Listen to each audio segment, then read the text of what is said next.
Hello friends, welcome to Meghashree's kitchen. ಇವತ್ತಿನ special morning ಬ್ರೇಕ್ಫಾಸ್ಟ್ಗಾಗಿರ್ಬೋದು, ಮಧ್ಯಾಹ್ನ ಲಂಚ್ಗಾಗಿರ್ಬೋದು ತುಂಬಾ ರುಚಿಯಾಗಿ ಆರೋಗ್ಯಕರವಾದ ಮೆಂತ್ಯ ಬಾತ್ ಯಾವ ರೀತಿ ಮಾಡೋದು ಅಂತಂದ್ಬಿಟ್ಟು ತೋರಿಸ್ಕೊಡ್ತಾ ಇದ್ದೀನಿ. ಈ ವಿಧಾನದಲ್ಲಿ ಮೆಂತ್ಯ ಬಾತನ್ನು ಒಂದು ಸಲ ಟ್ರೈ ಮಾಡಿ ನೋಡಿ, ತುಂಬಾ ರುಚಿಯಾಗಿರುತ್ತೆ ಟೇಸ್ಟು. ಸೊ ಬನ್ನಿ ಇವಾಗ ರುಚಿಯಾದ ಆರೋಗ್ಯಕರವಾಗಿ ಮೆಂತ್ಯ ಬಾತ್ ಯಾವ ರೀತಿ ಮಾಡೋದು ಅಂತಂದ್ಬಿಟ್ಟು ನೋಡೋಣ. ಮೊದಲು ಈ ರೀತಿಯಾಗಿ ಮಸಾಲೆನ ರೆಡಿ ಮಾಡ್ಕೋಬೇಕು. ಹಾಗಾಗಿ ನಾನು ಇಲ್ಲೊಂದು ಮಿಕ್ಸಿ ಜಾರಲ್ಗೆ ಒಂದು 4 ಟೇಬಲ್ ಸ್ಪೂನ್ ಆಗುವಷ್ಟು ಹಸಿ ಕೊಬ್ಬರಿನ ಸಣ್ಣದಾಗಿ ಕಟ್ ಮಾಡಿಬಿಟ್ಟು ಹಾಕ್ಕೊತಾ ಇದ್ದೀನಿ.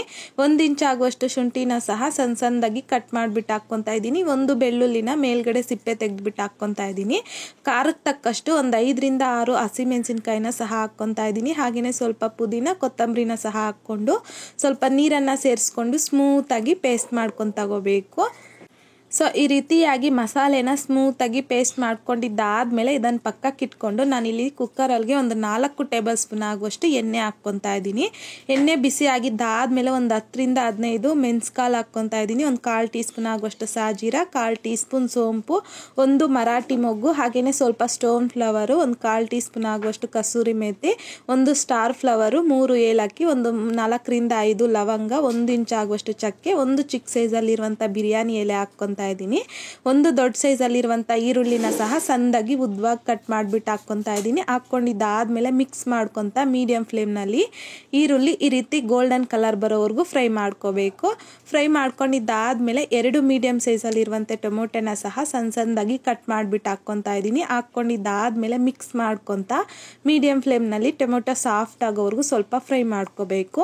ಟೊಮೊಟೊ ಸ್ವಲ್ಪ ಸಾಫ್ಟ್ ಆದಮೇಲೆ ಟೊಮೊಟೊ ಜೊತೆಯಲ್ಲಿನೇ ಒಂದು ಅರ್ಧ ಕಪ್ ಆಗುವಷ್ಟು ಹಸಿ ಬಟಾಣಿನ ಸಹ ಹಾಕ್ಕೊಂಡು ಮಿಕ್ಸ್ ಮಾಡ್ಕೊತಾ ಒಂದು 2 ರಿಂದ 3 ನಿಮಿಷ ಲೋ ಟು ಮೀಡಿಯಂ ಫ್ಲೇಮ್ನಲ್ಲಿ ಟೊಮೊಟೊ ಬಟಾಣಿನ ಚೆನ್ನಾಗಿ ಫ್ರೈ ಮಾಡ್ಕೋಬೇಕು.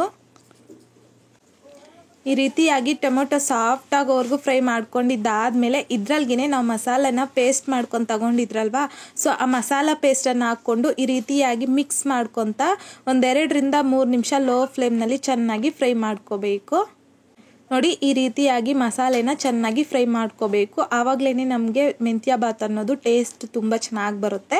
ಈಗ ಇದ್ರಲ್ಗೆ ಒಂದು 3 ಟೇಬಲ್ ಸ್ಪೂನ್ ಆಗುವಷ್ಟು ಮೊಸರು, ಹಾಗೆಯೇ ನಾನಿಲ್ಲಿ ಒಂದು 1/4 ಕಟ್ ಆಗುವಷ್ಟು ಮೆಂತ್ಯ ಸೊಪ್ಪನ್ನು ಸಣ್ಣದಾಗಿ ಕಟ್ ಮಾಡಿಕೊಂಡು ನೀಟಾಗಿ ವಾಶ್ ಮಾಡಿಬಿಟ್ಟು ಹಾಕ್ಕೊತಾ ಇದ್ದೀನಿ. ಒಂದು ದೊಡ್ಡ ಸೈಜಲ್ಲಿರುವಂಥ ಮೆಂತ್ಯ ಕಟ್ಟಲ್ಲಿ ಒಂದು 1/4 ಕಟ್ ಆಗುವಷ್ಟು ಹಾಕ್ಕೊಂಡಿದ್ದೀನಿ. ಈಗ ಇದ್ರಲ್ಗೆ 1 ಟೇಬಲ್ ಸ್ಪೂನ್ ಆಗುವಷ್ಟು ಧನಿಯಾ ಪೌಡರ್, ಹಾಗೆಯೇ ರುಚಿಗೆ ತಕ್ಕಷ್ಟು ಸಾಲ್ಟನ್ನು ಸಹ ಹಾಕ್ಕೊಂಡು ಈ ರೀತಿಯಾಗಿ ಮಿಕ್ಸ್ ಮಾಡ್ಕೊತಾ ಲೋ ಟು ಮೀಡಿಯಂ ಫ್ಲೇಮ್ನಲ್ಲಿ ಒಂದು 3 ರಿಂದ 4 ನಿಮಿಷ ಚೆನ್ನಾಗಿ ಫ್ರೈ ಮಾಡ್ಕೋಬೇಕು. ಈಗ ಒಂದು 3 ರಿಂದ 4 ನಿಮಿಷ ಆದಮೇಲೆ ಈ ರೀತಿಯಾಗಿ ಚೆನ್ನಾಗಿ ಫ್ರೈ ಆಗಿರುತ್ತೆ ಮೆಂತ್ಯ ಸಹ. ಈಗ ಇದ್ರಲ್ಗೆ ನಾನಿಲ್ಲಿ ಯಾವ ಗ್ಲಾಸಲ್ಲಿ ಅಕ್ಕಿ ತಗೊಂಡಿದ್ದೀನೋ ಅದೇ ಗ್ಲಾಸಲ್ಲಿ ಅಳತೆ ಮಾಡ್ಕೊಂಡು ತಗೊತಾ ಇದ್ದೀನಿ. ನೀರು ಸಹ ನಾನಿಲ್ಲಿ 1 ಗ್ಲಾಸ್ ಅಕ್ಕಿ ತಗೊಂಡಿದ್ದೀನಿ, ಅದೇ ಗ್ಲಾಸಲ್ಲಿ 1/4 ಗ್ಲಾಸ್ ಆಗುವಷ್ಟು ನೀರನ್ನು ಹಾಕ್ಕೊಂಡಿದ್ದೀನಿ. ಹಾಕ್ಕೊಂಡಿದ್ದಾದಮೇಲೆ ಒಂದ್ಸಲ ನೀಟಾಗಿ ಮಿಕ್ಸ್ ಮಾಡ್ಕೋಬೇಕು. ಮಿಕ್ಸ್ ಮಾಡ್ಕೊಂಡಿದ್ದಾದಮೇಲೆ ಐ ಫ್ಲೇಮ್ನಲ್ಲಿ ನೀರನ್ನು ಚೆನ್ನಾಗಿ ಕುದಿಸ್ಕೋಬೇಕು. ನೀರು ಕುದಿಸ್ಕೊಂಡಿದ್ದಾದಮೇಲೆ ನಾನಿಲ್ಲಿ ಅಕ್ಕಿ ತಗೊಂಡಿದ್ನಲ್ಲ, ಸೊ ಆ ಅಕ್ಕಿನ ನೀಟಾಗಿ ವಾಶ್ ಮಾಡಿಬಿಟ್ಟು ಹಾಕ್ಕೊತಾ ಇದ್ದೀನಿ. ನಾನಿಲ್ಲಿ ಮಸೂರಿ ರೈಸ್ ತಗೊಂಡಿದ್ದೀನಿ. ಹಾಕೋವಾಗ ಜಸ್ಟ್ ನಾನಿಲ್ಲಿ ವಾಶ್ ಮಾಡಿಬಿಟ್ಟು ಹಾಕ್ಕೊಂಡಿದ್ದೀನಿ ಅಷ್ಟೇ, ನೆನೆಸಿಲ್ಲ. ಸೊ ಮಿಕ್ಸ್ ಮಾಡಿಕೊಂಡು ಇವಾಗ ಕುಕ್ಕರ್ ಲಿಡ್ನ ಕ್ಲೋಸ್ ಮಾಡಿಕೊಂಡು ಐ ಫ್ಲೇಮ್ನಲ್ಲಿ 2 ವಿಷಲ್ ಬರೋವರೆಗೂ ಬಿಡಬೇಕು.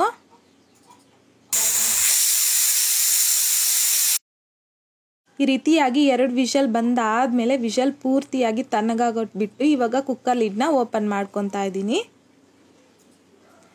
ಸೊ ಈ ರೀತಿಯಾಗಿ ಓಪನ್ ಮಾಡ್ಕೊಂಡಿದ್ದಾದಮೇಲೆ ಈ ರೈಸನ್ನೆಲ್ಲ ಒಂದ್ಸಲ ನೀಟಾಗಿ ಮಿಕ್ಸ್ ಮಾಡ್ಕೋಬೇಕು. ಸೊ ಈ ರೀತಿಯಾಗಿ ಎಲ್ಲನೂ ನೀಟಾಗಿ ಮಿಕ್ಸ್ ಮಾಡ್ಕೊಂಡಿದ್ದಾದಮೇಲೆ ತುಂಬಾ ರುಚಿಯಾಗಿರುವಂತಹ ಮೆಂತ್ಯ ಬಾತ್ ರೆಡಿ ಆಗುತ್ತೆ. ಸೊ ಇವಾಗ ಸರ್ವಿಂಗ್ ಪ್ಲೇಟ್ಗೆ ಸರ್ವ್ ಮಾಡ್ಕೊತಾ ಇದ್ದೀನಿ. ಸೊ ನೋಡಿದ್ರಲ್ಲ ಫ್ರೆಂಡ್ಸ್, ತುಂಬಾ ಸಿಂಪಲ್ ಆ್ಯಂಡ್ ಟೇಸ್ಟಿಯಾಗಿ ಆರೋಗ್ಯಕರವಾಗಿ ಮೆಂತ್ಯ ಬಾತ್ ಯಾವ ರೀತಿ ಮಾಡೋದು ಅಂತಂದ್ಬಿಟ್ಟು ತುಂಬಾ ರುಚಿಯಾಗಿರುತ್ತೆ. ಸೊ ಈ ಮೆಂತ್ಯ ಬಾತ್ ಜೊತೆಗೆ ಈ ರೀತಿಯಾಗಿ ಚಟ್ನಿ ಇಲ್ಲಾಂತಂದರೆ ಮೊಸರು ಬಜ್ಜಿ ಜೊತೆಗೂ ಸಹ ಸರ್ವ್ ಮಾಡ್ಕೋಬೋದು. ತುಂಬಾ ಟೇಸ್ಟಿಯಾಗಿರುತ್ತೆ. ಸೊ ಟ್ರೈ ಮಾಡಿದ್ದಾದಮೇಲೆ ನಿಮಗೂ ಸಹ ಟೇಸ್ಟ್ ಹೇಗೆ ಬಂತಂದ್ಬಿಟ್ಟು ಮರಿದೇ ಕಾಮೆಂಟ್ ಬಾಕ್ಸಲ್ಲಿ ಕಮೆಂಟ್ ಮಾಡಿ, ಲೈಕ್ ಮಾಡಿ, ಶೇರ್ ಮಾಡಿ. ಮತ್ತಷ್ಟು ಈಸಿ ಆ್ಯಂಡ್ ಸಿಂಪಲ್ ಕ್ವಿಕ್ ರೆಸಿಪೀಸ್ಗೋಸ್ಕರ ದಯವಿಟ್ಟು ನೀವಿನ್ನೂ ನಮ್ಮ ಚಾನಲ್ನ ಸಬ್ಸ್ಕ್ರೈಬ್ ಮಾಡಿಲ್ಲ ಅಂತಂದರೆ ಸಬ್ಸ್ಕ್ರೈಬ್ ಮಾಡಿ.